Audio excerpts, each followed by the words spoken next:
हरे कृष्णा। आप लोगों का भगवत गीता के सत्र में स्वागत है। तो अभी हम जय राधा माधव से शुरू करेंगे। आपको बहुत ध्यान पूर्वक इसको जय राधा माधव को मेरे पीछे रिपीट करना है। पहले एक लाइन में गाऊंगा और उसके बाद आप गाएंगे।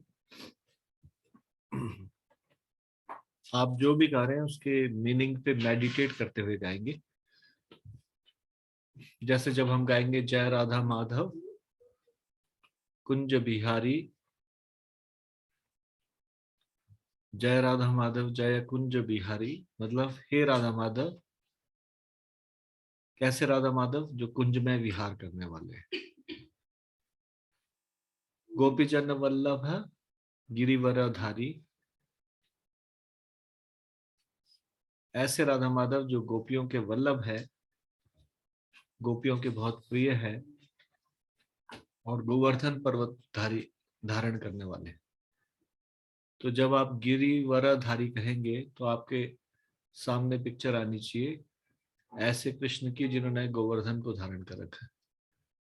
यशोदानंदन जब आप बोलेंगे, यशोदानंदन व्रज जन रंजन, तो यशोदानंदन में यशोदा माँ के दुलारे कृष्ण, इस प्रकार की आपके आंखों के सामने पिक्चर आनी चाहिए। व्रज जन रंजन मतलब व्रज के लोगों को आनंद प्रदान करने वाले। यमुना तीर वनचारी, कैसे राधा माधव? जो यमुना के तीर पे विचरण करने वाले हैं। वनचारी, वन में विचरण करने वाले। तो कृपया मेरे पीछे दोहराइएगा मेरे बाद। जय राधा माधव कुंज बिहारी, जय राधा माधव कुंज बिहारी, गोपी जन वल्लभ गिरिवरधारी,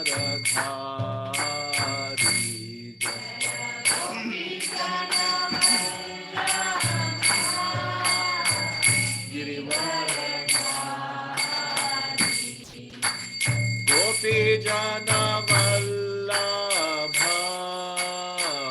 गिरिवरधारी, गोपी जन वल्लभ गिरिवरधारी, यशोदानंदन व्रजन रंजन, यशोदानंदन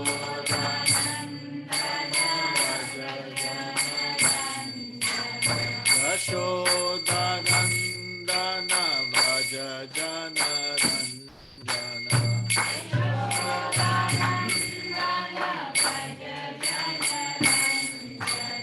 यशोदानंदन व्रज जन रंजन,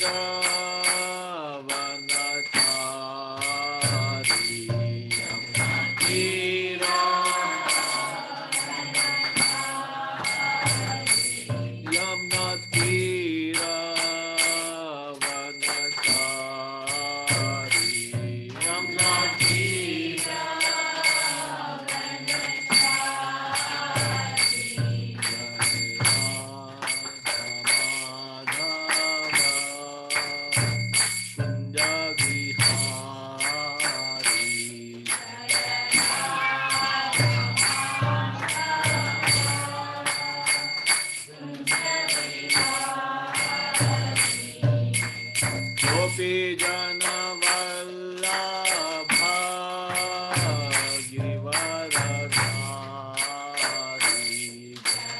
गोपी जन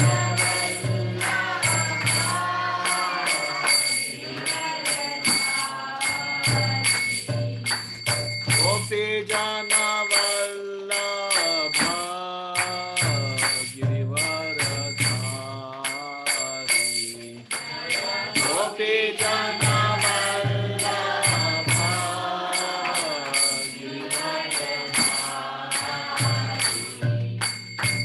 Yashodanandan व्रजनरञ्जन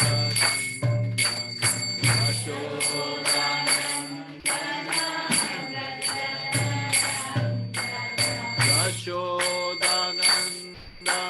Vraj जनरञ्जन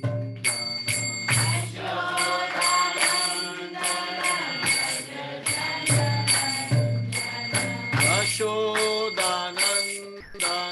Vraj जनरञ्जन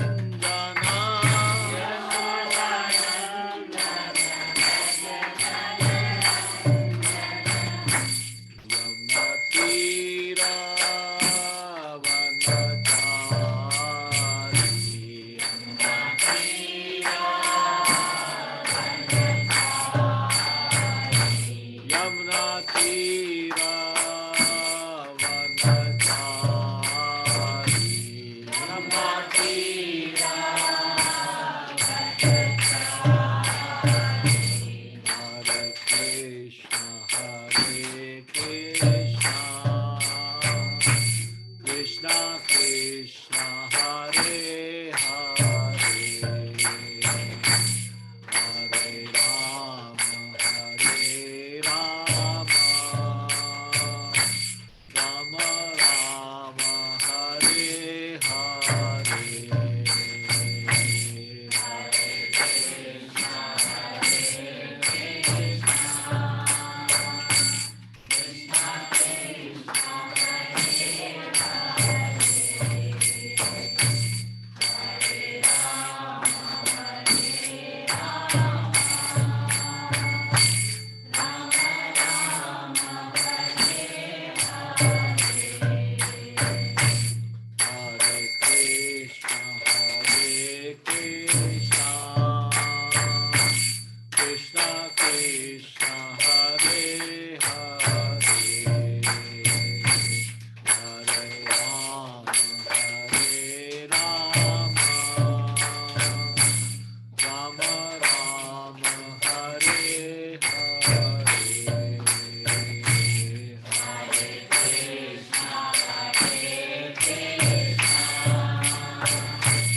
Hare Krishna, Krishna Krishna, Hare Hare, Hare Ram, Ram Ram, Hare Hare. Hare Krishna, Krishna Krishna, Hare Hare, Hare Ram, Ram Ram, Hare Krishna, Krishna Krishna, Hare Hare, Hare Ram, Ram Hare Hare. Hare Krishna, Krishna Krishna, Hare Hare, Hare Ram, Jaya Radha Madhava, Radha Madhava Radhe.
Jaya Gaurani Sai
Shri Shri Jagannath Baldev Subhadra मैया की, श्री श्री गौर निताय की, शिल प्रभुपाद की, निताई गौर प्रेमानंदे, हरि हरि बोल।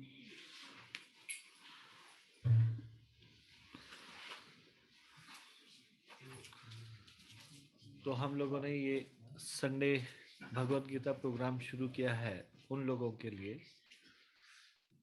जिन लोगों ने भगवत गीता पूरी तरह से नहीं पढ़ी शुरू से लेकर एंड तक, और हमने कोई इसमें होमवर्क क्वेश्चन आंसर घर से करके लाना ये नहीं रखा। सारी चीजें यहीं पे डिस्कस होगी और एक एक चीज को, एक एक कंसेप्ट क्लियर हो और एक्स्ट्रा इंफॉर्मेशन भी जो उससे संबंधित है, तो इसको स्पून फीडिंग बोलते हैं। स्पून फीडिंग कुछ नहीं करना है, आपको एकदम से ग्रहण करने के लिए तैयार रहना है और आपको सारी चीजें एकदम से तैयार करके दी जा रही।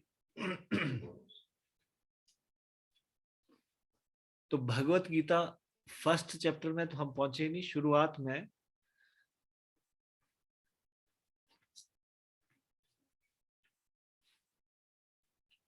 पृष्ठभूमि से हमने शुरुआत की।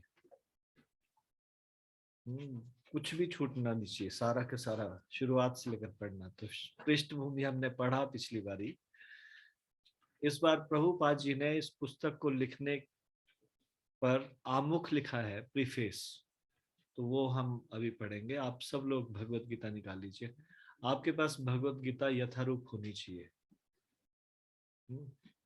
अगर नहीं है तो यहाँ पे स्क्रीन में आप अपने व्हाट्सएप, ये माफ कीजिएगा, जूम के स्क्रीन में देख पाएंगे और वहां पे आप पढ़ पाएंगे। पर अगर आपके पास हो तो बेहतर है कि आपके पास एक पेंसिल हो जिससे आप इंपॉर्टेंट चीज को अंडरलाइन कर सकें। And this Bhagavad Gita should be like workbook for you, where you are underlining the things जो इंपॉर्टेंट चीज लग रही है। ऐसे आपको हर हफ्ते इस तरह से आना चाहिए। एक आपको एक नोटबुक लगानी चाहिए जिस नोटबुक में आप कोई भी महत्वपूर्ण बात नोट करें। भगवत गीता में कुछ इंपॉर्टेंट है उसको अंडरलाइन करें, एक्स्ट्रा इंफॉर्मेशन कुछ मिलती है उसको नोटबुक में लिखें। तो अभी आपके स्क्रीन में आप इसको देख सकते हैं अभी। तो इस आमुख को, प्रीफेस को हमने डिवाइड किया है।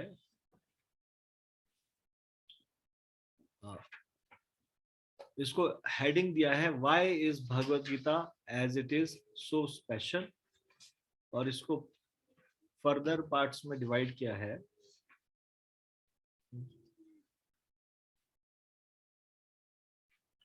History of Bhagavad Gita as it is edition. हमने पिछली बार चर्चा किया था कि Bhagavad Gita as it is का क्या मतलब, भगवत गीता यथारूप प्रभुपाद जी ने इसका नाम क्यों लिखा। क्या बाकी जो भगवत गीता है वो क्या एज इट इज नहीं है, क्या अंतर है। भगवत गीता में 700 श्लोक है, बाकी जगह जो भगवत गीता मिलती है वो भी 700 श्लोक ही है। तो हमने ये चर्चा की थी कि जो भगवान कहना चाहते हैं वही सेम चीज विदाउट एक्सटर्नल इंटरप्रिटेशन, इसलिए इसका नाम लिखा है Bhagavad Gita as it is. तो इस Bhagavad Gita as it is edition का हिस्ट्री, नेक्स्ट पार्ट ये कृष्ण कॉन्शियस मूवमेंट का हिस्ट्री। प्रभुपाद जी ने जो कृष्ण भावनामृत संघ की शुरुआत चलाया उसका इतिहास, और उससे next why is Bhagavad Gita as it is so special, ये Bhagavad Gita as it is बहुत स्पेशल क्यों है। तो आमुख को हमने इस प्रकार से 3 भागों में बांटा है। तो हम शुरू करते हैं। आपने पेज निकाल लिया ये भगवत गीता में आमुख, आपको साथ साथ पढ़ना होगा। एक पैराग्राफ पढ़ेंगे फिर हम उसको डिस्कस करेंगे। तो प्रभुपाद जी ये लिख रहे हैं आमुख प्रभुपाद जी के द्वारा लिखा गया है 12 मई 1971 में सिडनी में प्रभुपाद जी उसको लिखते हैं। सर्वप्रथम मैंने भगवत गीता यथारूप इसी रूप में लिखी थी जिस रूप में अब यह प्रस्तुत की जा रही है। दुर्भाग्यवश जब पहली बार इसका प्रकाशन हुआ तो मूल पांडुलिपि को छोटा कर दिया गया, जिससे अधिकांश श्लोकों की व्याख्याएं छूट गई थी। अब जो कुछ महत्वपूर्ण चीजें हैं उसको थोड़ा सा रेड कलर में थोड़ा सा उसको अंडरलाइन इस तरह से किया है, हाईलाइट किया है। मेरी अन्य सारी कृतियों में पहले मूल श्लोक दिए गए हैं, फिर उनका अंग्रेजी में लिप्यंतकरण, तब संस्कृत शब्दों का अंग्रेजी में अर्थ, फिर अनुवाद और अंत में तात्पर्य रहता है। इससे कृति प्रामाणिक तथा विद्वत्ता पूर्ण बन जाती है और उसका अर्थ स्वतः स्पष्ट हो जाता है। तो जैसा कि आपको पता है, प्रभुपाद जी के गुरुदेव ने उनको आदेश दिया था कि आप पढ़े लिखे हैं, आप अंग्रेजी भाषा में क्यों भगवत गीता को प्रस्तुत नहीं करते। प्रभुपाद के गुरुदेव श्रील भक्ति सिद्धांत सरस्वती ठाकुर ने पहली नजर में ही देख लिया था कि ये भविष्य में अंग्रेजी भाषी लोगों को भगवत गीता का प्रचार करने के लिए सशक्त माध्यम साबित होंगे। तो उनको जो उनके गुरुदेव का आदेश था वो ये था कि भगवत गीता में अंग्रेजी में कोई भी प्रामाणिक भगवत गीता मौजूद नहीं है मार्केट में।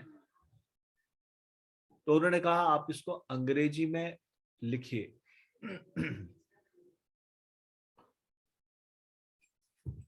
तो हम अंग्रेजी के भगवत गीता में देखते हैं, पहले देवनागरी लिपि में संस्कृत में श्लोक दिया गया होता है, उसके बाद अब ये जो लिप्यंतकरण बताया गया है, लिप्यंतकरण का अर्थ है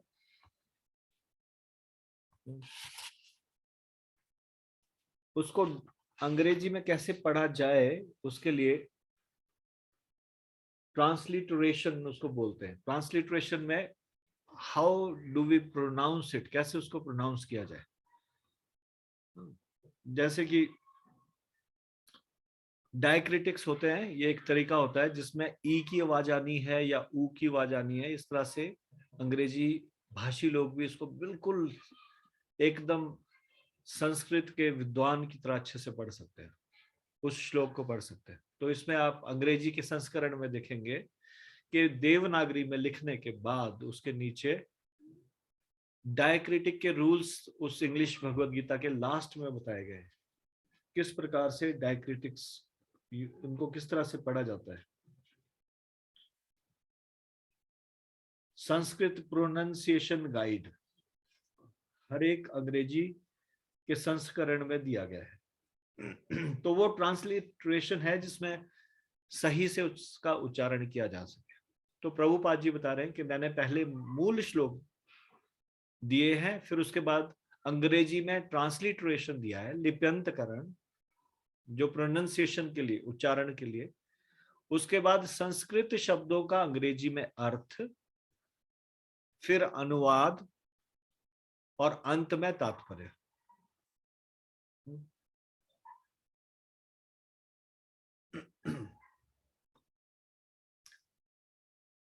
यदि आप देखेंगे बहुत सारे गीता के संस्करण उपलब्ध होंगे, लेकिन सभी संस्करणों में शब्दार्थ, अनुवाद, तात्पर्य इस प्रकार से नहीं मिलेंगे। शब्दार्थ देने से बहुत इजी हो जाता है समझना। संस्कृत को संधि विच्छेद करके, और फिर कोई जरूरी नहीं है कि संस्कृत का ज्ञाता होंगे तभी ही भगवत गीता को समझ पाएंगे।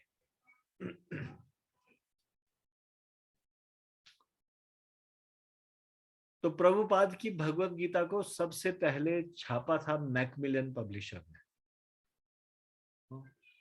लेकिन उन्होंने बहुत सारी कंडीशंस लगाई, इसको थोड़ा छोटा कर दीजिए, ये थोड़ा बड़ा है। प्रभुपाद को उनकी बात माननी पड़ी, और जिस रूप में वो उसको प्रस्तुत करना चाहते थे उस रूप में नहीं कर पाए। एक और इतिहास है, एक और हिस्ट्री है कि जब प्रभुपाद के गुरुदेव ने उनको ये आदेश दिया कि आप इसको अंग्रेजी भाषा में लिखिए, तो वो गृहस्थ जीवन में थे, उनका फार्मास्यूटिकल बिजनेस था, और उसके साथ साथ जब भी वो समय मिलता था तो वो अंग्रेजी भाषा में उसको, भगवत गीता को अंग्रेजी भाषा में प्रस्तुत करने के लिए मैन्युस्क्रिप्ट इस तरह से लिख रहे थे। और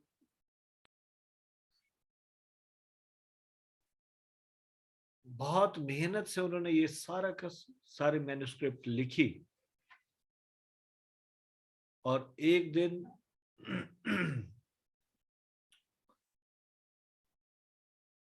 जब वो अपने ऑफिस से घर पहुंचे और उन्होंने अलमारी के ऊपर मैन्युस्क्रिप्ट को देखना चाहा, तो देखा वहां पे मैन्युस्क्रिप्ट है ही नहीं। उन्होंने सारे में खोजा, उनको वो मैन्युस्क्रिप्ट नहीं मिली। तो थोड़ी देर बाद उनकी पत्नी जब घर आई तो उन्होंने पूछा कि वो यहाँ पे भगवत गीता की मैन्युस्क्रिप्ट रखी थी, वो कहाँ गई? तो उन्होंने बड़ी लापरवाही से उत्तर दिया कि हाँ, कुछ कागज पड़े थे, वो मैंने रद्दी वाले को बेच दिए, और उससे बदले में जो पैसे मिले थे उससे मैं चाय लेके आ गई। प्रभुपाद जी की पत्नी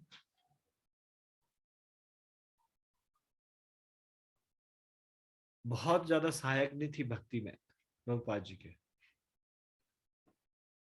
और प्रभुपाद जी जिस प्रकार से 4 नियमों का पालन करते थे, किसी भी तरह का कोई भी अंडा, मीट, लहसुन, प्याज इत्यादि नहीं खाना, किसी भी प्रकार का नशा नहीं करना, चाय और कॉफी तक को मिला के, किसी भी तरह का जुआ नहीं, और चौथा नियम किसी भी तरह का अवैध संबंध नहीं। तो इस प्रकार से उनकी पत्नी फिर भी चाय पीती थी। वैष्णव, हालांकि वैष्णव संप्रदाय में चाय नहीं पी जाती। तो प्रभुपाद जी को बड़ा अफसोस हुआ, बड़ा धक्का लगा कि जीवन भर वो जिस अंग्रेजी में वो भगवत गीता को लिखते रहे गुरु के आदेश का पालन करने के लिए, उनकी पत्नी ने लापरवाही के साथ उसको बेच दिया, और उससे कुछ पैसे जो आए उससे चाय की पत्ती लेके आ गए। तो उन्होंने बड़ी गंभीरता से कहा कि तुम्हें किसी एक को चुनना पड़ेगा, चाय या फिर मुझे।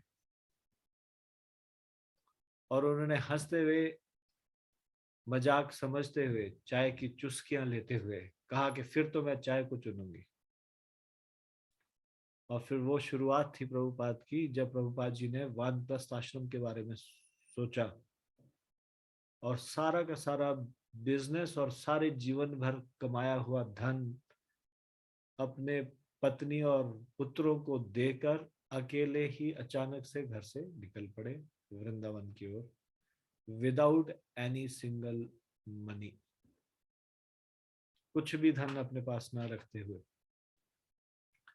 इस प्रकार से वृंदावन में रहे राधा दामोदर मंदिर में, और दोबारा से ये कार्य शुरू किया, भगवत गीता को दोबारा से अंग्रेजी में प्रस्तुत करने का कार्य। ये भगवान की योजना थी। इस बार वो बहुत अधिक ध्यान पूर्वक पूरी तन्मयता के साथ इसको कर पाए, और फिर ये अंग्रेजी भाषा में इस तरह से भगवत गीता एज इट इज प्रस्तुत हुई। अभी हम भगवत गीता जो पढ़ते हैं हिंदी में, ये उस अंग्रेजी से हिंदी को ट्रांसलेट किया गया। तो इसमें कई बार कुछ त्रुटियां दिखाई देती है। वो त्रुटियां अनुवादक के कारण है। अनुवादक उसमें कई बार, जो अनुवादक है वो भक्त ना होने के कारण, प्रोफेशनल अनुवादक होने के कारण कुछ कुछ थोड़ा मिस्टेक्स पहले के एडिशंस में ज्यादा थी, अब तो ना के बराबर है नए एडिशंस में।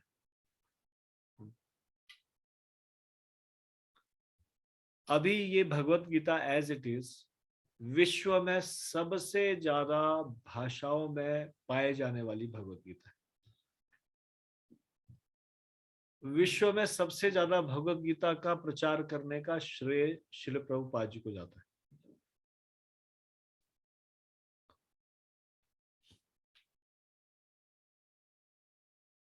हालांकि ये आमुख में नहीं दी गई ये इंफॉर्मेशन, ये एक्स्ट्रा इंफॉर्मेशन है जो आपको पता होना चाहिए किस प्रकार से ये भगवत गीता आई।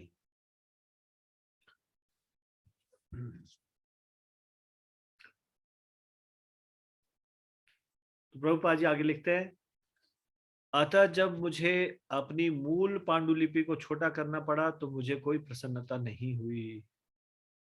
यानी कि मैकमिलन पब्लिशर ने जब इसको छोटा किया तो ही वॉज नॉट हैप्पी। किंतु जब भगवत गीता यथारूप की मांग बढ़ी, तब तमाम विद्वानों तथा भक्तों ने मुझसे अनुरोध किया कि मैं इस कृति को इसके मूल रूप में प्रस्तुत करूं। अतएव ज्ञान की इस महान कृति को मेरी मूल पांडुलिपि का रूप प्रदान करने के लिए वर्तमान प्रयास किया गया है, जो पूर्ण परंपरागत व्याख्या से युक्त है, जिससे कि कृष्ण भावनामृत आंदोलन की अधिक प्रगतिशील एवं पुष्ट स्थापना की जा सके।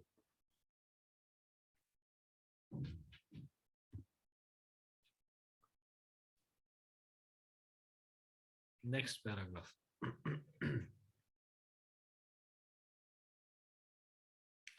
हमारा कृष्ण भावनामृत आंदोलन मौलिक ऐतिहासिक दृष्टि से प्रामाणिक, सहज तथा दिव्य है, क्योंकि यह भगवत गीता यथारूप पर आधारित है। यह संपूर्ण जगत में, विशेषतः नई पीढ़ी के बीच अति लोकप्रिय हो रहा है। यह प्राचीन पीढ़ी के बीच भी अधिकाधिक सुरुचि प्रदान करने वाला है। प्रौढ़ इसमें इतनी रुचि दिखा रहे हैं कि हमारे शिष्यों के पिता तथा पितामह हमारे संघ के आजीवन सदस्य बनकर हमारा उत्साह वर्धन कर रहे हैं। लॉस एंजलिस में अनेक माताएं तथा पिता मेरे पास यह कृतज्ञता व्यक्त करने आते हैं थे कि मैं सारे विश्व में कृष्ण भावनामृत आंदोलन की अगुवाई कर रहा हूं।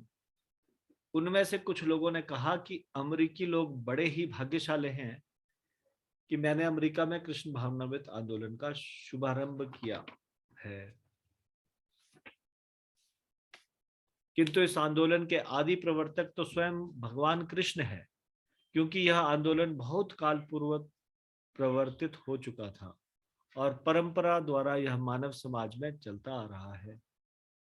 यदि इसका किंचित मात्र श्रेय है तो वह मुझे नहीं, अपितु मेरे गुरु कृष्ण कृपा श्री मूर्ति ओम विष्णुपाद परमहंस परिव्रजकाचार्य 108 श्री श्रीमद भक्ति सिद्धांत सरस्वती गोस्वामी महाराज प्रभुपाद के कारण है।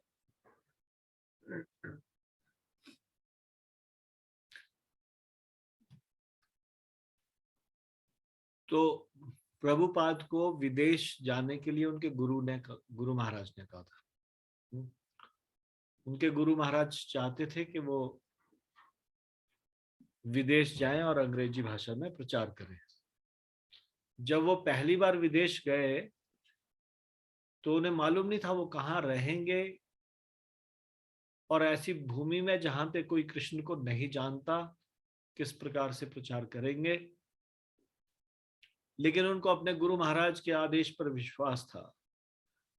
यदि गुरु महाराज चाहते हैं कि मैं अंग्रेजी भाषा में प्रचार करूं विदेश में जाकर, तो वो विदेश कोई धनी बनने के लिए नहीं गए। ऐसी उम्र में जब कोई व्यक्ति रिटायर होके आराम करने का सोचते हैं, in the age of 70s, Prabhupada ji उस उम्र में समुद्री जहाज का किसी प्रकार से टिकट प्राप्त करते हैं। मोरारजी देसाई जो शिपिंग कंपनी की मालिक होती है, उनसे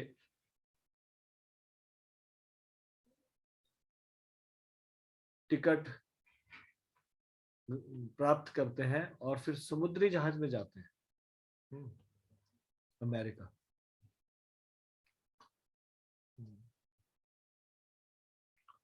और अमेरिका में जब वो प्रचार करना शुरू करते हैं तो उनको अभूतपूर्व सफलता मिलती है। भगवान कृष्ण उनको बहुत सफलता देते हैं। और जो यंग जनरेशन या युवा लोग, उस समय हिप्पी मूवमेंट चल रही थी, तो हिप्पी मूवमेंट में ये नशे इत्यादि करते थे, तो वो लोग जो सरकार के द्वारा अभियान चलाया जा रहा था कि नशा रोकने का, नशा मुक्ति आंदोलन इत्यादि, तो वो जो कार्य सरकार नहीं कर पा रही थी, जो भी कृष्ण भावनामृत से जुड़ता जा रहा था, वो सारे के सारे लोग नशे को छोड़ते जा रहे थे। तो माता पिता बड़े कृतज्ञ थे, उनके माता पिता, और वो आभार व्यक्त करने के लिए उनके पास आते थे। आपके कारण हमारा बच्चा सही रास्ते पे चलना शुरू हो गया, उसने नशा करना छोड़ दिया। और इस तरह से उनके बीच में भी लोकप्रिय होने लगी भगवत गीता। ना केवल वो जो युवा लोग थे उनके बीच में लोकप्रिय होने लगी, उनके अंदर परिवर्तन देख के उनके पिता, दादा इत्यादि वो लोग भी रुचि लेने लगे। तो जब कोई प्रभुपाद को श्रेय देता था तो प्रभुपाद ये सारा श्रेय अपने गुरु के को ट्रांसफर कर देते थे। यही एक वैष्णव आचरण है। वैष्णव आचरण है ये है कि यदि मैं कुछ भी अच्छा कर पा रहा हूं तो मैं अपने गुरु के कारण कर पा रहा हूं, अपनी योग्यता से नहीं, भगवान की कृपा से। स्वयं श्रेय नहीं लेना, ये भक्तों के लक्षण होते हैं।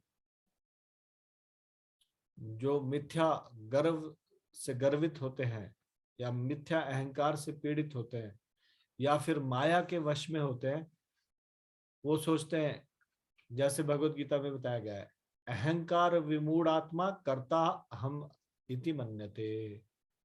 वो सोचता है मैं करता हूं, आई एम द डूअर। ऐसे अहंकार के वश एक मूढ़ व्यक्ति ऐसा सोचता है।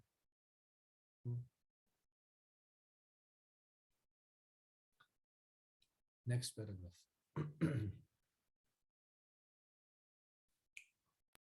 प्रभुपाद जी बताते हैं, यदि इसका कुछ भी श्रेय मुझे है तो बस इतना ही कि मैंने बिना किसी मिलावट के भगवत गीता को यथारूप में प्रस्तुत करने का प्रयास किया है।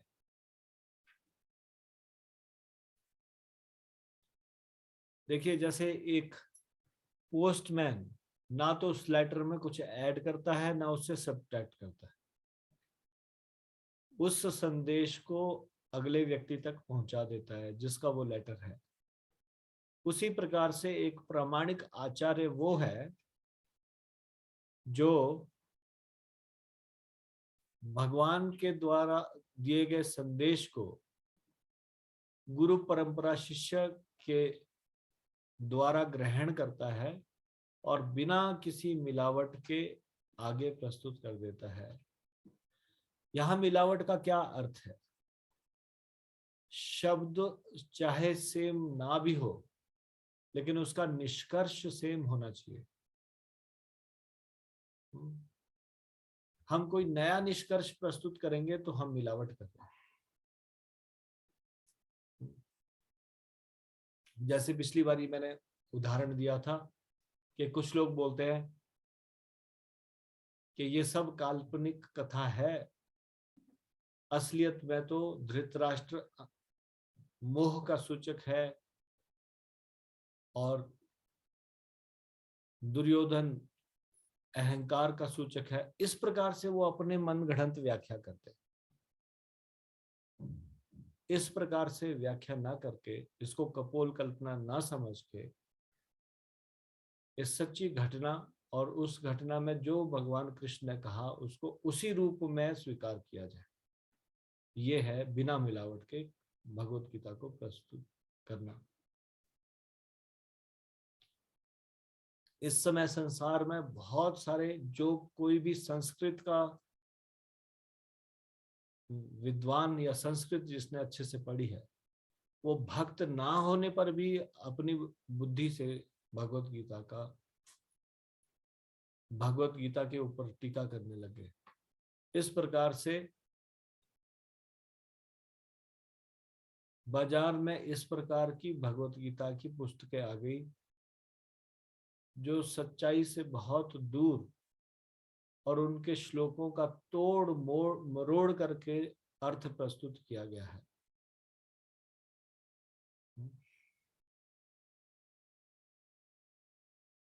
मायावादी सिद्धांत दिया गया है और वास्तव में जो कृष्ण कहना चाहते हैं वो ना कहकर उसको कुछ और ही ढंग से प्रस्तुत किया गया है। इस प्रकार से जब हम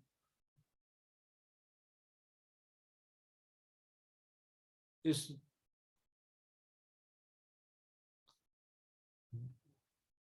टूड़ी मुड़ी हुई व्याख्या को पढ़ेंगे जो कि वास्तविक अर्थ हमें नहीं बताती, तो फिर हम भगवत गीता को नहीं समझ पाएंगे।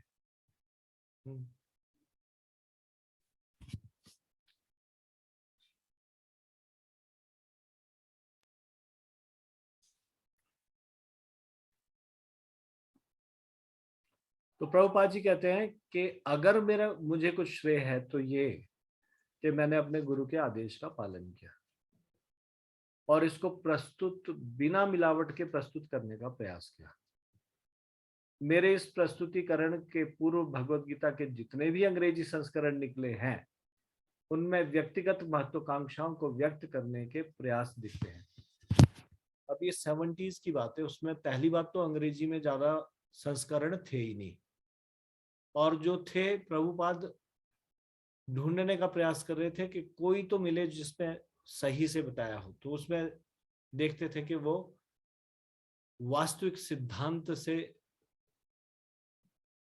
के विरुद्ध वो अंग्रेजी संस्करण थे जो कई बार किसी विदेशी व्यक्ति ने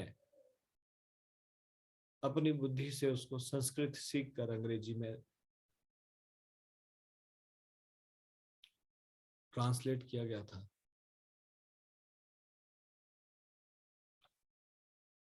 किंतु भगवत गीता यथारूप प्रस्तुत करते हुए हमारा प्रयास भगवान कृष्ण के संदेश या भगवान कृष्ण के मिशन को प्रस्तुत करना रहा है। हमारा कार्य तो कृष्ण की इच्छा को प्रस्तुत करना है, न कि किसी राजनीतिक या दार्शनिक या वैज्ञानिक की संसारी इच्छा को, क्योंकि इनमें चाहे कितना ही ज्ञान क्यों न हो, कृष्ण विषयक ज्ञान रंच मात्र भी नहीं पाया जाता। जैसे कुछ मूर्ख लोग इस प्रकार से व्याख्या करते हैं कि कृष्ण नाम का एक व्यक्ति 5000 साल पहले आया तो उसके अंदर जो भगवान थे वो गीता का प्रवचन करे। इस प्रकार के मूर्खतापूर्ण व्याख्याएं मिल जाएगी। उनको ये नहीं मालूम कि कृष्ण की आत्मा और कृष्ण के शरीर में कोई अंतर नहीं है।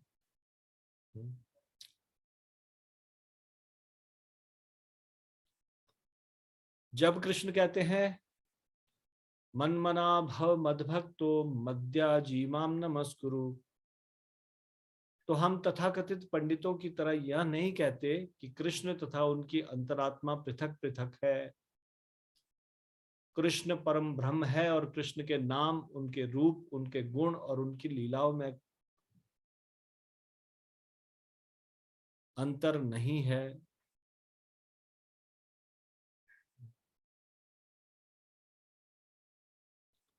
जो व्यक्ति परंपरागत कृष्ण भक्त नहीं है, उसके लिए कृष्ण के सर्वोच्च ज्ञान को समझ पाना कठिन है।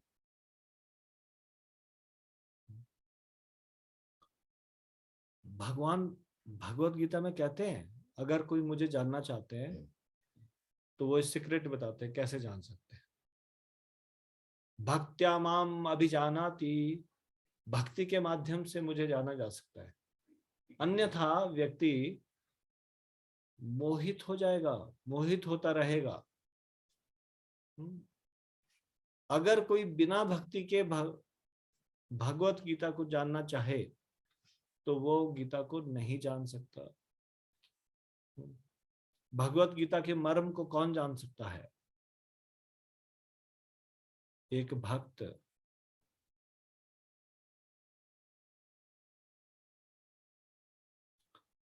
सामान्यतया तथाकथित विद्वान राजनीतिज्ञ, नेक्स्ट स्लाइड।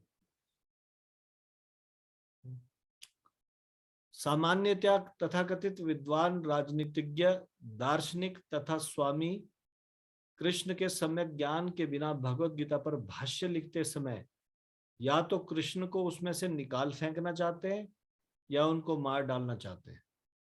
उसका क्या मतलब मार डालना चाहते हैं?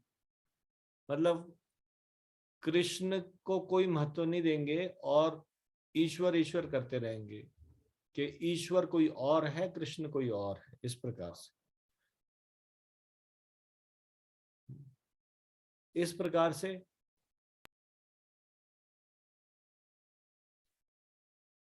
भगवत गीता का भाष्य लिखेंगे बिना भगवान कृष्ण को भगवान समझे हुए। भगवत गीता का ऐसा अप्रामाणिक भाष्य मायावादी भाष्य कहलाता है। और श्री चैतन्य महाप्रभु हमें ऐसे अप्रामाणिक लोगों से सावधान कर गए हैं। वे कहते हैं कि जो भी व्यक्ति भगवत गीता को मायावादी दृष्टि से समझने का प्रयास करता है वह बहुत बड़ी भूल करेगा। ऐसी भूल का दुष्परिणाम यह होगा कि भगवत गीता के दिग्भ्रमित जिज्ञासु आध्यात्मिक मार्गदर्शन के मार्ग में मोहग्रस्त हो जाएंगे और वे भगवत धाम वापस नहीं जा सकेंगे।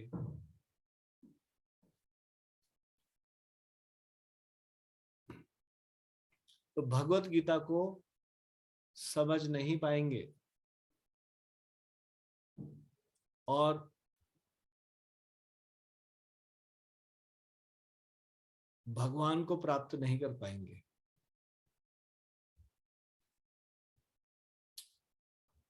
तो मायावादी सिद्धांत, मायावादी भाष्य मतलब जो व्यक्ति माया में है वो है मायावादी नहीं। जो भगवान के शरीर को माया का बना हुआ समझता है या फिर जो ये समझता है कि आत्मा और परमात्मा एक ही है, जो सिर्फ इतना छोटी सी बात नहीं जानता, आत्मा और परमात्मा भिन्न है। हम है अणु आत्मा, भगवान है विभु आत्मा। जैसे मैथमेटिक्स की बड़ी बड़ी इक्वेशन को अगर समझना है तो एडिशन, सब्सट्रैक्शन इत्यादि ये चीजें अच्छे से आएंगे, तभी वो कोई हायर लेवल का मैथ्स को अच्छे से समझ सकता है। उसी प्रकार से यदि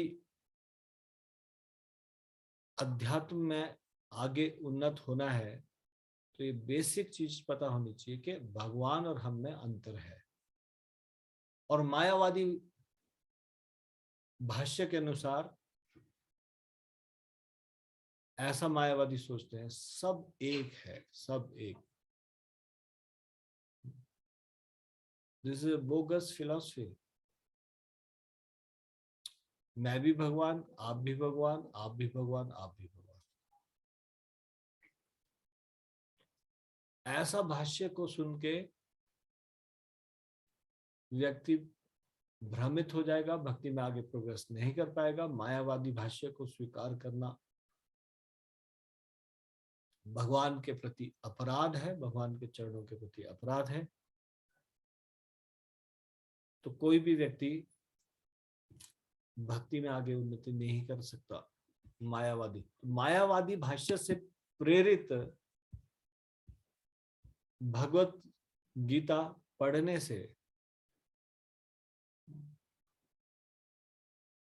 भगवत प्राप्ति नहीं कर पाएगा। इसलिए पता होना चाहिए, हम आगे जैसे जैसे आगे बढ़ेंगे तो हम समझेंगे क्या है वास्तविक सही और गलत। गीता में हम कैसे समझ सकते हैं कि कौन सी गीता गलत है? उसमें सही ढंग से प्रस्तुति नहीं की गई, या मायावादी भाष्य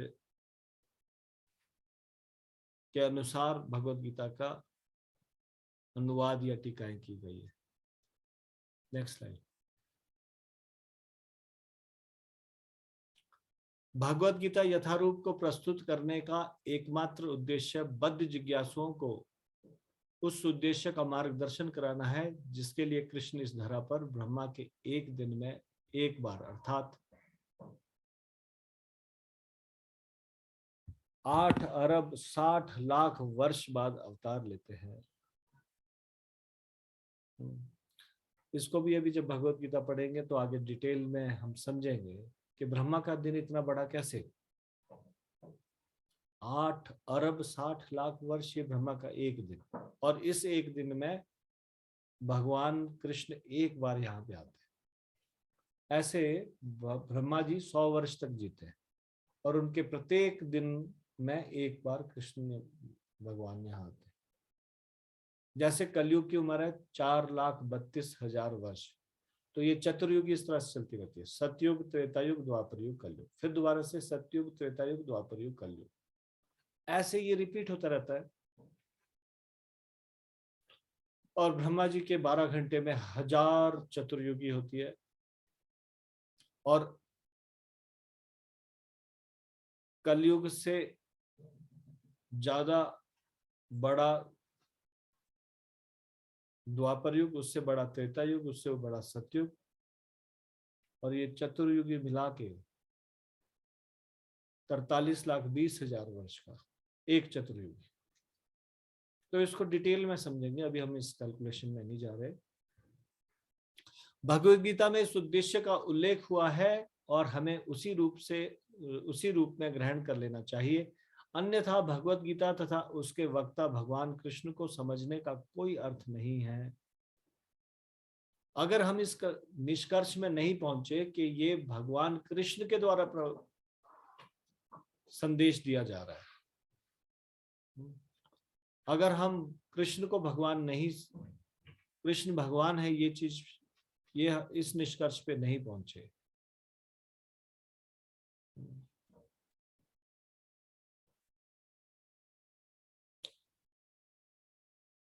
तो भगवत गीता को इस प्रकार से ग्रहण करने का कोई अर्थ नहीं। भगवान कृष्ण ने सबसे पहले लाखों वर्ष पूर्व सूर्यदेव से भगवत गीता का प्रवचन किया था। हमें इस तथ्य को स्वीकार करना होगा और कृष्ण के प्रमाण की गलत व्याख्या किए बिना भगवत गीता के ऐतिहासिक महत्व को समझना होगा।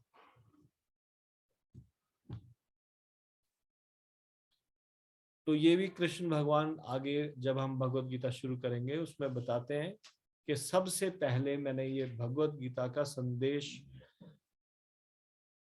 विवस्वान को दिया। विवस्वान यानी सूर्यदेव की पोजीशन में बैठे हुए व्यक्ति को दिया। सूर्य, ये हमने पिछली बार भी चर्चा की थी, it is the name of post, it is not the name of person. Indra ये एक पोस्ट का नाम है, पर्सन का नाम नहीं। तो जो सूर्यदेव की पोजीशन पे थे उस समय वो थे विवस्वान, तो उनको प्रभु भगवान ने ये सबसे पहले ये भगवत गीता का ज्ञान दिया। लेकिन कालांतर में ये ज्ञान छिन्न भिन्न हो गया और फिर उसके बाद दोबारा से भगवान ने अर्जुन को चुना और उनको ये ज्ञान दिया।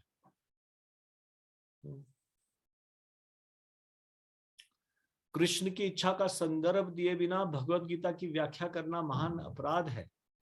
यानी कि भगवत गीता के संदेशों को हम बिना कृष्ण को भगवान समझे और कृष्ण क्या चाहते हैं उसको मिस इंटरप्रेट किया करके, जैसे कि हम कहें कि ये कपोल कल्पना है, धृतराष्ट्र मोह है और युधिष्ठिर अहंकार है इत्यादि, इस प्रकार से भगवत गीता की व्याख्या कर रहे हैं। और वास्तव में कृष्ण क्या कह रहे हैं उसको ना करके उसको मिस इंटरप्रेट कर रहे हैं, तो यह अपराध है। इस अपराध से बचने के लिए कृष्ण को भगवान रूप में समझना होगा, जिस तरह से कृष्ण के प्रथम शिष्य अर्जुन ने उन्हें समझा था। भगवत गीता का ऐसा ज्ञान वास्तव में लाभप्रद है और जीवन उद्देश्य को पूरा करने में मानव समाज के कल्याण हेतु प्रामाणिक भी होगा।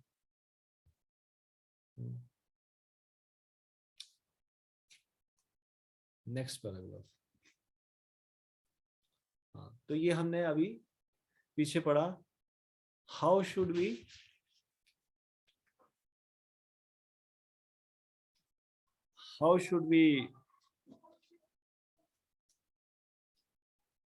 how should the Bhagavad Gita be read? How should we read Bhagavad Gita?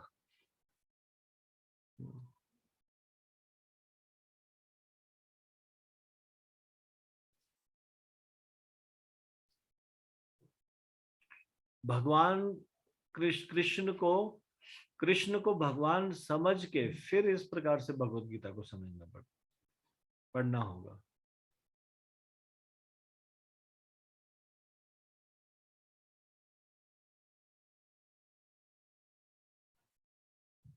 Next slide.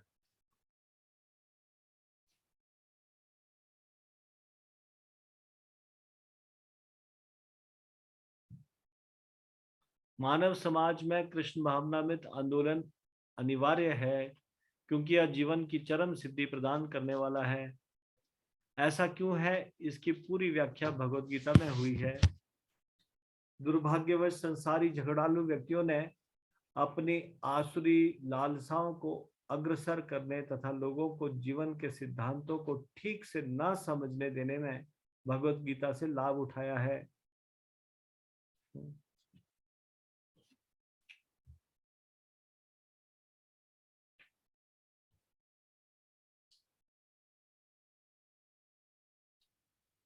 प्रत्येक व्यक्ति को जानना चाहिए कि ईश्वर या कृष्ण कितने महान है और जीवों की वास्तविक स्थिति क्या है। प्रत्येक व्यक्ति को यह जान लेना चाहिए कि जीव नित्य दास है और जब तक वह कृष्ण की सेवा नहीं करेगा तब तक वह जन्म मृत्यु के चक्र में पड़ता रहेगा। यहाँ तक कि मायावादी चिंतक को भी इसी चक्र में पड़ना पड़ेगा। यह ज्ञान एक महान विज्ञान है और हर प्राणी को अपने हित के लिए इस ज्ञान को सुनना चाहिए।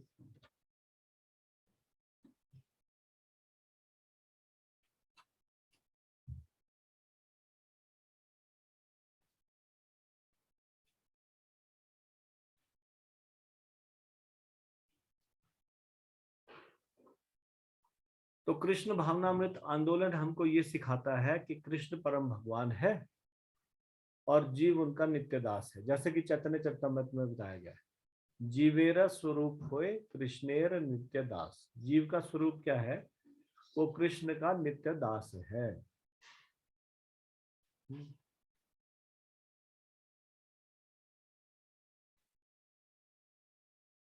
तो हर प्राणी को भगवत गीता को सुनना चाहिए, पढ़ना चाहिए। ये एक इस प्रकार से जैसे हम कोई भी चीज, नई चीज लेके आते हैं मार्केट से, मान लीजिए रेफ्रिजरेटर या वॉशिंग मशीन, उसके साथ एक पुस्तिका मिलती है, मैनुअल बोलते हैं जिसको।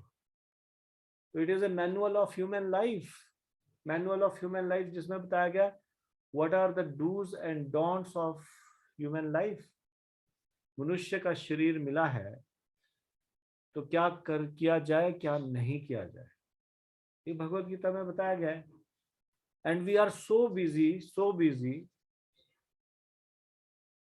कि हमारे पास ये जानने का समय नहीं है कि जो हमें ये शरीर प्राप्त हुआ है उसको, उसके डूज एंड डोंट्स तो पढ़ लें। जैसे कि वॉशिंग मशीन हम खरीदते हैं तो उसमें कई बार चित्र से समझाया गया होता है कि जेब में चाबी का गुच्छा या सिक्के या कुछ इस तरह से रखेंगे और फिर वॉशिंग मशीन में डालेंगे तो ऐसा क्रॉस लिखा होता है, नहीं करना। क्यों? क्योंकि कपड़े फट जाएंगे उससे फिर। तो डोंट्स मतलब ये कार्य नहीं करना इस वॉशिंग मशीन के साथ, डूज मतलब ये कार्य करना। जैसे मर्सिडीज गाड़ी को कोई खेत में ट्रैक्टर की जगह जोतने की कोशिश करे तो क्या होगा? मर्सिडीज गाड़ी का हालत खराब हो जाएगा, वो उसके लिए नहीं बनी।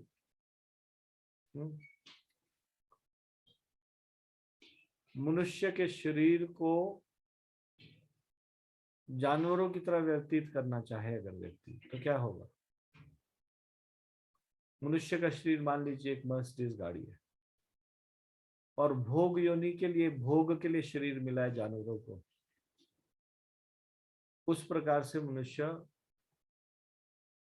का शरीर के साथ व्यवहार नहीं किया जा सकता। इसलिए जानना चाहिए हमारे शरीर के साथ कैसे व्यवहार करना चाहिए। हमें ये बहुमूल्य शरीर प्राप्त हुआ तो उसके साथ भगवान ने ये मैनुअल दे दिया, एक भगवत गीता। अब किस तरह से हमको व्यवहार करना चाहिए ये हमको सीखना चाहिए भगवत गीता से, जानना चाहिए डूज एंड डोंट्स, ये हमारी जिम्मेवारी है। यदि मृत्यु के पश्चात हम यमराज से कहें कि मुझे मालूम नहीं था कि ऐसा करना पाप होता है, इससे नरक जाना को मिलेगा, तो बताओ वो छोड़ देंगे? Ignorance is no excuse. जैसे गाड़ी चलाने वाला कोई रेड लाइट क्रॉस करे और पुलिस वाला अगले चौक में पकड़ ले उसको और वो कहे कि मुझे पता ही नहीं था रेड लाइट पे रुकना होता है, तो बोलेगे तुम्हारी जिम्मेवारी है, जब तुम गाड़ी में बैठे हो तो तुम्हारी जिम्मेवारी, तुम पता करो कैसे गाड़ी चलानी होती है। अब मनुष्य का शरीर मिला है तो हमारी जिम्मेवारी है कि हम जाने कि कैसे जीवन को जिया जाए। Ignorance of law is no excuse. इसलिए कितना महत्वपूर्ण है ये भगवत गीता का ज्ञान होना।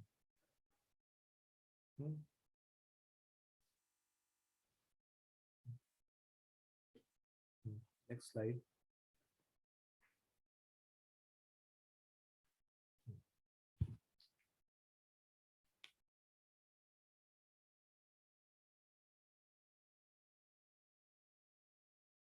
इस कलयुग में सामान्य जनता कृष्ण की बहिरंगा शक्ति द्वारा मोहित है और उसे यह भ्रांति है कि भौतिक सुविधाओं की प्रगति से हर व्यक्ति सुखी बन सकेगा।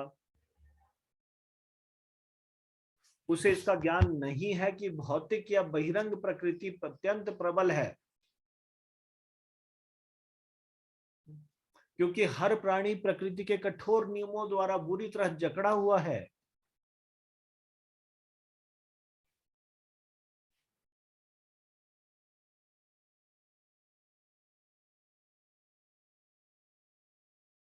ये सोचना कि हम भौतिक सुविधाओं से सुखी बन सकेंगे, अगर धन से सुखी बना जाता तो बिल गेट्स सबसे सुखी व्यक्ति होता है इस दुनिया का, या और भी धनी व्यक्ति है, वो सबसे सुखी व्यक्ति होते हैं। लेकिन उनको नींद के लिए नींद की गोली खा के सोना पड़ता है, बढ़िया से बढ़िया डनलप का गद्दा बिस्तर, वहां पे भी नींद नहीं आती। वो सुखी सुखी सुख भौतिक सुविधाओं की प्रगति से नहीं मिलता। हर प्राणी प्रकृति के कठोर नियमों में बुरी तरह जकड़ा हुआ है।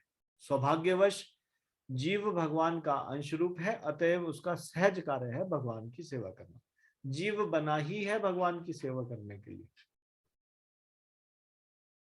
मोहवश मनुष्य विभिन्न प्रकारों से अपनी इंद्रिय तृप्ति करके सुखी बनना चाहता है, किंतु इससे वह कभी भी सुखी नहीं हो सकता। अपनी भौतिक इंद्रियों को तुष्ट करने के बजाय उसे भगवान की इंद्रियों को तुष्ट करने का प्रयास करना चाहिए। यही जीवन की सर्वोच्च सिद्धि है। भगवान यही चाहते हैं और इसी की अपेक्षा रखते हैं। मनुष्यों को भगवत गीता के इस केंद्र बिंदु को समझना होगा। क्या है केंद्र बिंदु? जब हम भगवान को प्रसन्न करने का प्रयास करेंगे तो हमको जो बाय प्रोडक्ट हैप्पीनेस मिलेगी, that will be the real happiness. Happiness का क्या फॉर्मूला है? टेम्परेरी चीजों से हैप्पीनेस मिलेगी वो टेम्परेरी है, और जो परमानेंट चीजों से हैप्पीनेस मिलेगी वो परमानेंट है।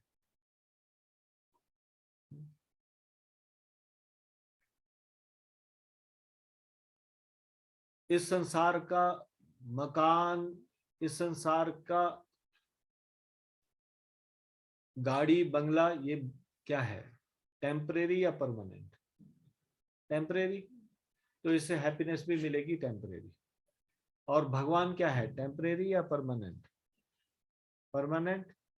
तो उनसे जो हैप्पीनेस मिलेगी वो भी मिलेगी परमानेंट। सिंपल सा फॉर्मूला है। जब हम भगवान को प्रसन्न करने का प्रयास करेंगे,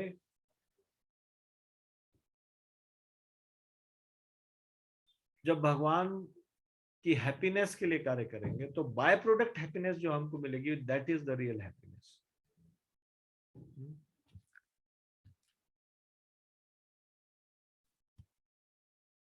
भगवान यही चाहते हैं, इसी की अपेक्षा रखते हैं। मनुष्यों को भगवत गीता के इस केंद्र बिंदु को समझना होगा। तो क्या है केंद्र बिंदु भगवत गीता का? केंद्र बिंदु ये है कि भगवान की प्रसन्नता के लिए कार्य करना, इसीलिए मनुष्य का ये जीवन मिला है। Next slide.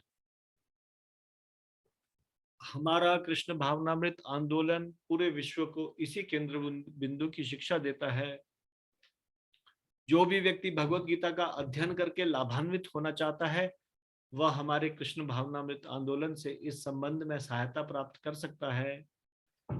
अतः हमें आशा है कि हम भगवत गीता यथारूप को जिस रूप में प्रस्तुत कर रहे हैं, उससे मानव लाभ उठाएंगे, और यदि एक भी व्यक्ति भगवत भक्त बन सके तो हम अपने प्रयास को सफल मानेंगे। तो ये प्रीफेस है, और प्रभुपाद जी ने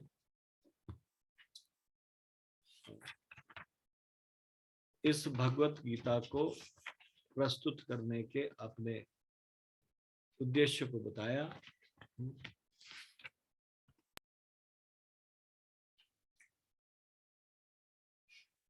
प्रभुपाद जी बता रहे हैं यहाँ पे किस प्रकार से हमको भगवत गीता को ग्रहण करना चाहिए। भौतिक इंद्रियों को तुष्ट करने की बजाय भगवान की इंद्रियों को तुष्ट करने का प्रयास करना चाहिए। ये जीवन की सर्वोच्च सिद्धि है। भगवान हमसे यही चाहते हैं। यही भगवत गीता का केंद्र बिंदु है। क्या भगवत गीता का केंद्र बिंदु क्या है? भगवान की प्रसन्नता के लिए कार्य करना, ये है भगवत गीता का केंद्र बिंदु। और कृष्ण भावनामृत आंदोलन जो भगवान ने बनाया है, ये इसी केंद्र बिंदु की शिक्षा देता है।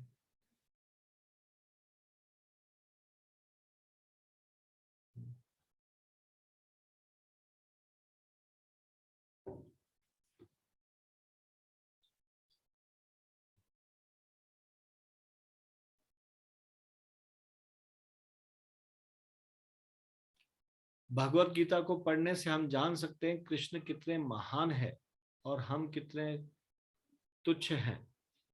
हमारी वास्तविक स्थिति क्या है, भगवान कृष्ण की वास्तविक स्थिति क्या है,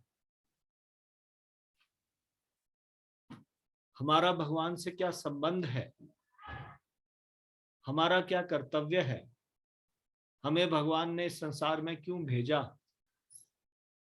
हमें ना चाहते हुए भी जन्म मृत्यु के चक्र में क्यों पड़ना पड़ता है, हम क्यों कष्ट प्राप्त कर रहे हैं, हम कष्ट नहीं चाहते, लेकिन फिर भी हमको इस संसार में कष्ट क्यों सहना पड़ता है?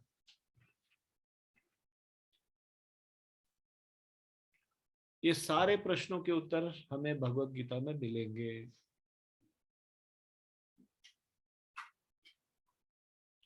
अपने लाभ के लिए हमको ये भगवत गीता को पढ़ना चाहिए।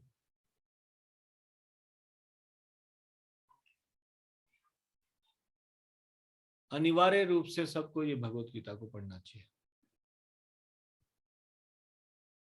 अर्जुन के माध्यम से भगवान हमको उपदेश दे रहे हैं। अर्जुन तो भगवान एक माध्यम बना रहे, वो तो उनके इटर्नल एसोसिएट है।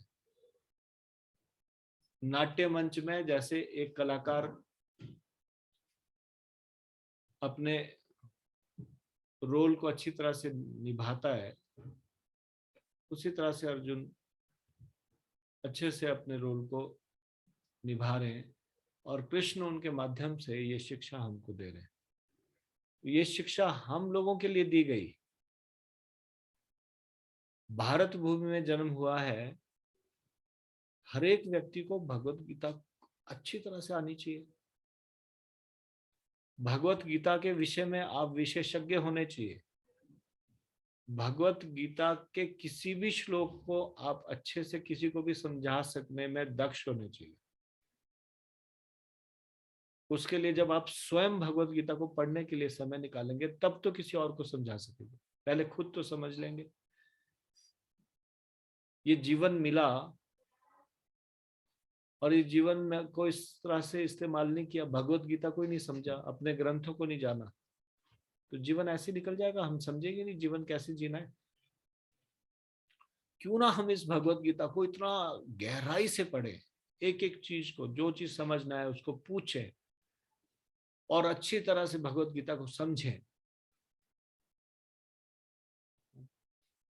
और भगवत गीता के अनुरूप जीवन जीने का प्रयत्न करें। क्यों ना ऐसा करें? और क्या ये मुश्किल कार्य है? हफ्ते में एक बार हम लोग इकट्ठे होते हैं और 1 घंटा भगवत गीता पे चर्चा करते हैं।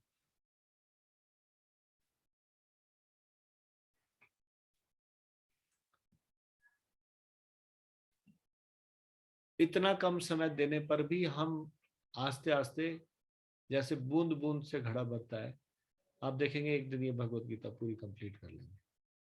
केवल एक सिंसियरिटी के साथ के every Sunday we are not missing this. अगर हम यहाँ पे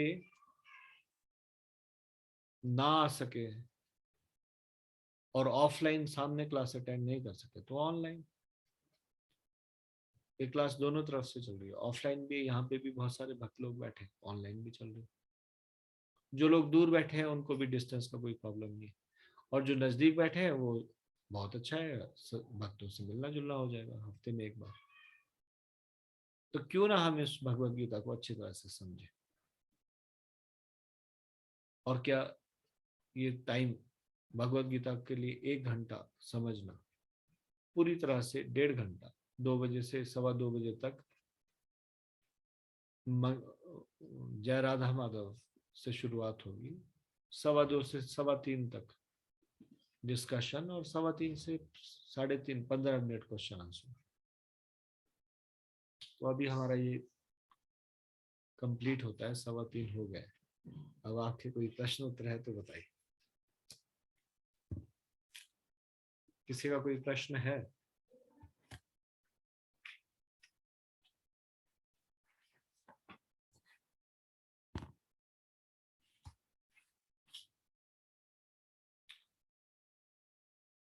करुणा माता जी।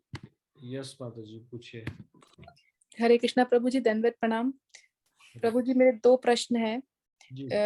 पहला प्रभु जी, मुझे ये चीज एक बार फिर से आप समझा देंगे क्या? आपने बताया मायावादी भाष्य, मतलब जो माया से जो ग्रसित नहीं है, तो क्या बताया था प्रभु जी आपने? जो व्यक्ति, हाँ, कई बार लोग सोचते हैं मायावादी मतलब जो माया में पड़ा है। नहीं, मायावादी का अर्थ ये है जो भगवान के शरीर को माया से बना हुआ समझता है, यानी कि जो ये समझता है कृष्ण अलग है, भगवान अलग है। जैसे हमने पिछली बारी चर्चा की थी कि हम जब बाजार में जाते हैं तो खील पताशों के साथ वो खिलौने मिलते हैं, बच्चे बच्चे खेल, उसमें हाथी है, जैसे हाथी, उसकी सूंड भी चीनी की बनी हुई है, उसके पैर भी चीनी के बने हुए हैं, उसकी पूंछ भी चीनी की बनी है, पूरा का पूरा हाथी चीनी का बना है। वैसे ही भगवान जो है वो सच्चित आनंद के घने स्वरूप है। उनके आत्मा और शरीर में अंतर नहीं है। हमारा शरीर इस भौतिक अवयवों से बना है, पंचभूतों से बना है, पृथ्वी जल अग्नि वायु आकाश। भगवान का शरीर हम जैसा दिखते हुए भी इन चीजों का नहीं बना, इस संसार की चीजों का नहीं बना, पृथ्वी जल अग्नि वायु आकाश का नहीं बना। भगवान का शरीर उसी चीज का बना है जिस चीज की आत्मा बनी है। और हमने एक बार चर्चा की थी आत्मा किस चीज की बनी है।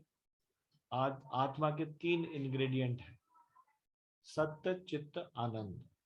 सत है इटर्निटी, सनातनता, जो सदा से है सदा रहेगी, यह है इटर्नल, सनातन। चित्त है ज्ञानमय, और आनंद है आनंद, यानी कि सत्य चित्त आनंद की आत्मा बनी है, और पूरा सत्य चित्त आनंद का घना स्वरूप कृष्ण है। उनका शरीर और उनकी आत्मा में कोई अंतर नहीं है।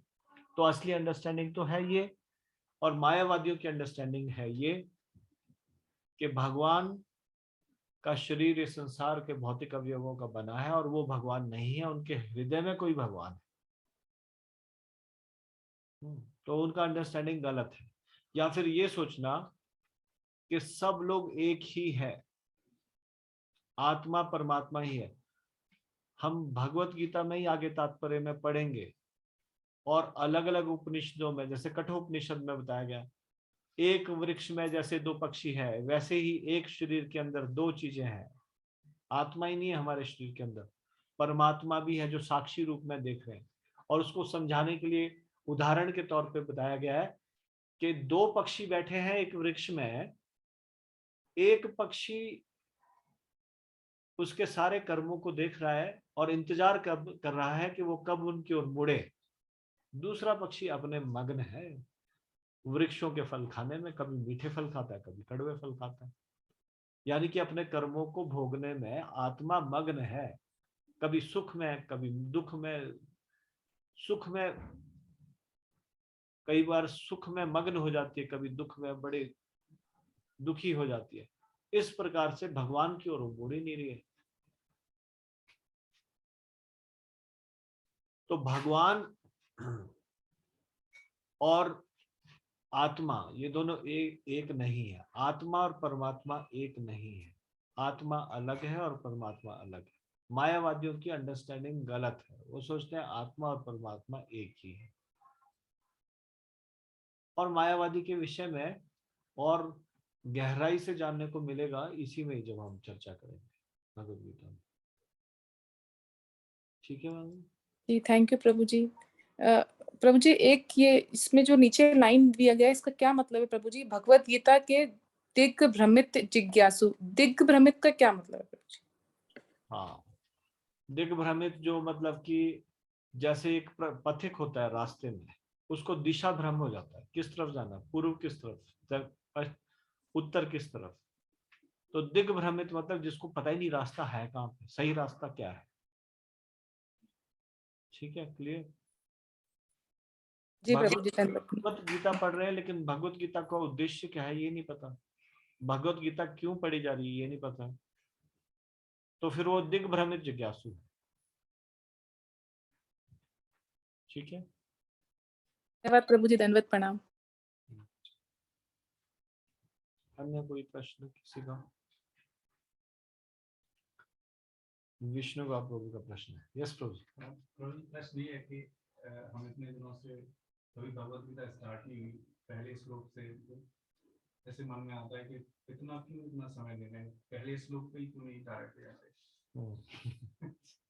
प्रभु जी कह रहे हैं कि भगवत गीता, ऐसा कई बार मन में आता है कि हम भगवत गीता को फर्स्ट श्लोक से क्यों नहीं शुरू कर रहे, फर्स्ट चैप्टर से, उससे पहले इतना समय क्यों दे रहे हैं। ये प्रभुपाद ये जो इसमें एक एक शब्द है ये इतने महत्वपूर्ण है। मैं आपको पर्सनल रियलाइजेशन बताता हूँ। जब ये भगवत गीता मेरे पास आई सबसे पहले, तो मैंने भूमिका पढ़ी और भूमिका इतना इतना अच्छी लगी, भूमिका इतना आनंद आया भूमिका पढ़ने में कि मैं फर्स्ट चैप्टर में नहीं जा पा रहा था। मैंने वो भूमिका 3 बार पढ़ी, उसके बाद दोबारा भूमिका, इसमें काफी लंबी है, आप देखेंगे भूमिका काफी पेजों की है और उसमें बहुत सारे निष्कर्ष दिए गए, बड़ी अच्छी अच्छी बातें बताई गई। तो फिर मैं ये सोच रहा था कि ये कौन है ये लेखक और कब मुझे उनसे मिलने का सौभाग्य प्राप्त होगा। मुझे पता नहीं था वो इस संसार में नहीं है, लेकिन इतना अच्छे तरीके से उन्होंने इसको लिखा गया है। क्यों ना हम ये समझे कि भगवत गीता का उद्देश्य क्या है। भगवत गीता जब हम सीधा पढ़ना शुरू करेंगे तो फिर एकदम से ये चीजें छूट जाएगी, ये बड़ी सूक्ष्म सूक्ष्म सी बातें। what is the purpose of studying Bhagavad Gita? What should be the mood of reading Bhagavad Gita? ऐसी ऐसी चीजें कौन बताएगा। तो इसलिए क्यों ना हम एक भी शब्द को मिस ना होने दें, सब चीज को पूरा पढ़ें। ठीक है प्रभु जी, धन्यवाद। अन्य कोई प्रश्न किसी का?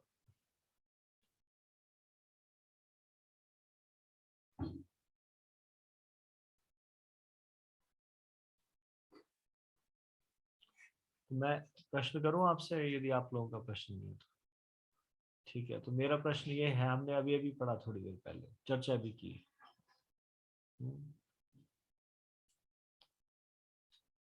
भगवत गीता का केंद्र बिंदु क्या है?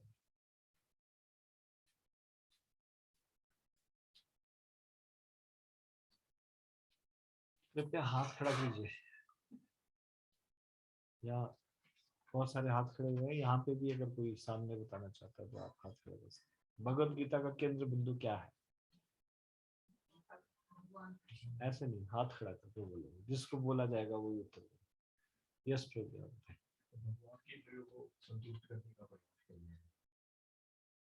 ठीक है, प्रभु जी उत्तर दे रहे हैं, भगवान की इंद्रियों को संतुष्ट करने का प्रयास करना। आप लोग सहमत है? नहीं, करुणा माता जी आप सहमत नहीं? आपका क्या उत्तर है? प्रभु जी भगवान की प्रसन्नता के लिए कार्य करना। One and the same thing. Same, okay okay Prabhu ji, sorry. इंद्रियां को तुष्ट करने का प्रयास करना या भगवान को प्रसन्न करने का, भगवान के अनुसार कार्य करना, ये है भगवत गीता के केंद्र बिंदु। कोई शेयर करना चाहता है नेक्स्ट 5 मिनट्स में आज जो सीखा उनमें से कौन सी चीज का पसंद आई, या जो चीज लगी कि हाँ ये चीज इम्पोर्टेंट चीज?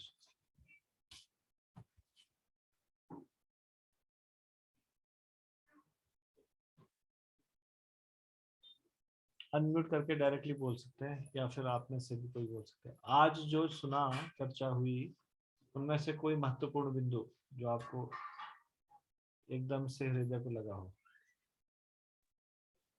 जी दंडवत प्रणाम। दंडवत प्रणाम, बोलिए। जी आपने जो एग्जांपल दिया था वो इतना अमेजिंग था कि अगर एक सिग्नल कोई ड्राइव कर रहा है गाड़ी और सिग्नल तोड़ देगा तो उसको थोड़ी पुलिस वाला बोल देगा कि आपने क्यों सिग्नल तोड़ दिया तो आपको माफ करते हो। तो बोलेंगे जब आप पहले ड्राइव कर रहे हो गाड़ी तो आपको समझना चाहिए था कि क्या मतलब कौन से रूल्स एंड रेगुलेशन है।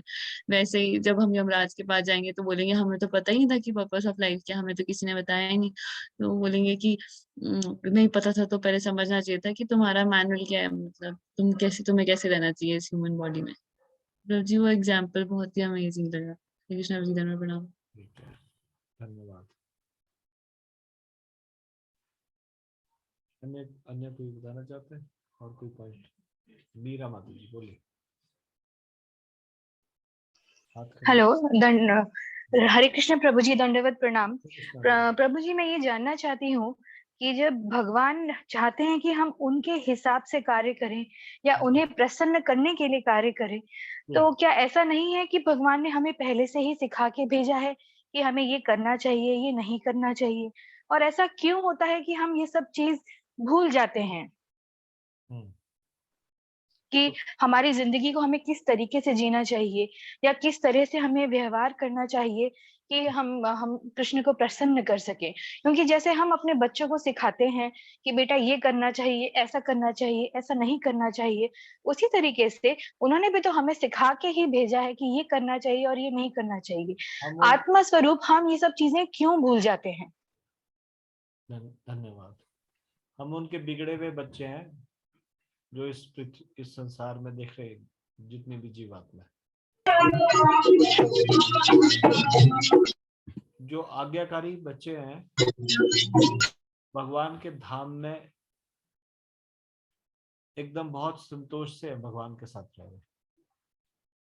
Only 75% of living entities, only 25% of living beings are here in this material world, अलग अलग ब्रह्मांडों में, जिनके मन में ये इच्छा हुई, why Krishna should be the controller, why not me? और भगवान ने सोचा कि okay, you don't want to stay with me, you want to become controller. भगवान ने समझाना चाहा कि you cannot become controller, you should abide by rules. तुमको आराम से यहाँ पे इस प्रकार से तुम कंट्रोलर नहीं बन सकते, तुम अणु आत्मा हो। लेकिन हमको लगा कि नहीं, why can't I be the controller, why Krishna is the controller? जो हमारे अंदर इस प्रकार की प्रतिरोध की भावना उत्पन्न हुई, तो भगवान ने दया करके हमको भेज दिया तो ठीक है, जाओ और जाके प्रयास करके देख लो कंट्रोलर बनने का। हम कंट्रोलर बनने का प्रयास ही करते आ रहे हैं तब से लेकर अनेक जन्मों से। अभी तक हमको समझ में नहीं आया कि हम कंट्रोलर नहीं बन सकते।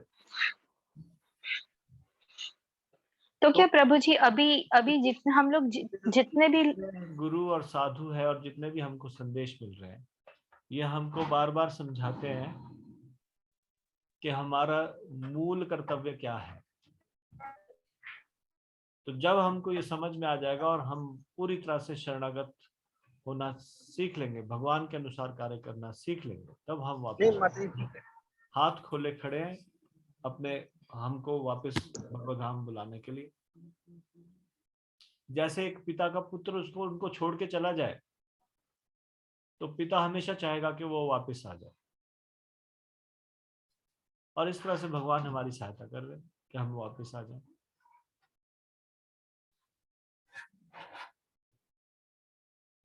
यस माता। थैंक यू प्रभु जी, धन्यवाद, प्रणाम। और आप कुछ पूछने लगे थे बीच में? मैं यही पूछ रही थी कि तो इसका तात्पर्य ये हुआ कि इस धरती पे जितनी भी जीवात्माएं हैं, कहीं ना कहीं उन सब ने ये करने की चेष्टा की कि कृष्णा ही क्यों कंट्रोलर रहेगा, मैं क्यों नहीं। जी, कुछ आत्मा ऐसी है जिनको भगवान भेजते हैं भगवत धाम से हमको सिखाने के लिए। तो वो बहुत रेयर सोल्स है, जैसे कि आचार्य, गुरु इत्यादि, वो आके हमको, उनको आना नहीं है इस संसार में, लेकिन भगवान ने उनको भेजा है एज ए मैसेंजर, हमको वापस बुलाने के लिए, जगाने के लिए। जी प्रभु जी, थैंक यू प्रभु जी, थैंक यू, धन्यवाद, प्रणाम प्रभु जी। विशाखा माता जी, आपका कोई क्वेश्चन?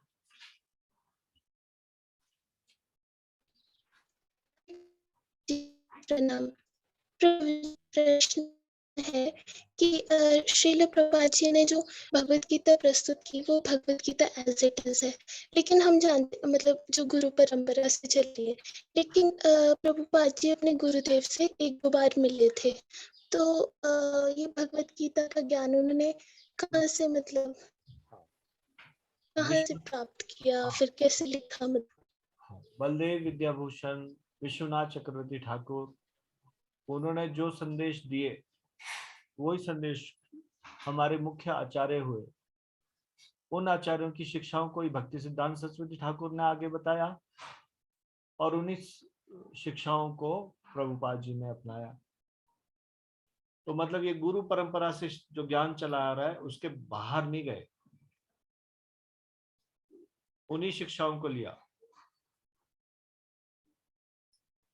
उस समय उनके लेख छपते थे उनके गुरुदेव के, तो अगर वो पर्सनली ज्यादा नहीं भी मिले हो तो उनकी पुस्तकें पढ़ी, उनके लेख पढ़े और ये सारी की सारी आइडियोलॉजी समझी, ये संप्रदाय में क्या शिक्षा है वो समझी, और आचार्यों को पढ़ के ही, आचार्यों की पुस्तकों को पढ़ के भगवत गीता के विषय में बलदेव विद्याभूषण जी ने हर एक श्लोकों के बारे में बहुत अच्छे से व्याख्या की है।